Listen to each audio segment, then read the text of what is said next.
দর্শক, আজ আমি যে বিষয়টি নিয়ে আলোচনা করব সেটি হলো আসলে সম্মান। সম্মান জিনিসটা এমনই একটি জিনিস, আসলে সেটা কারো কাছ থেকে জোর করে কখনো আদায় করা যায় না। তেমনি ভালোবাসাটুকু এরকমই, জোর করে কারো কাছ থেকে কোনো অধিকার এবং ভালোবাসা আদায় করা যায় না। সম্মান, ভালোবাসা, অধিকার প্রত্যেকটা জিনিসই মনের আবেগ থেকে, ভালোবাসা থেকে যদি না আসে, সেটা কখনো জোর করে আদায় করা যায় না। তাই আমি এতটুকুই বলবো, আসলে সম্মান আর শ্রদ্ধা জিনিসটা আমাদের বাংলাদেশে আমরা বিভিন্ন খাতে যতটুকু জরিপ এবং তর্জমা করে লক্ষ্য করতে পাই, নারীদের ক্ষেত্রে সম্মান জিনিসটা আসলে খুব কম মূল্যায়ন হচ্ছে। এটা কেউ বিতর্কভাবে নেবেন না।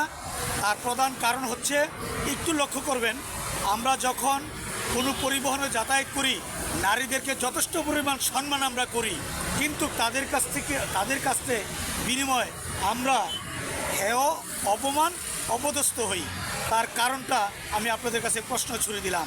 বন্ধুরা, কেন, কী কারণে হচ্ছে? যথেষ্ট পরিমাণ সম্মান আমরা নারীদের করি, তারা বিনিময় আমাদেরকে অপমান, অপদস্থ করে। এটা আপনারা কমেন্ট বক্সে উত্তর দিয়ে যাবেন।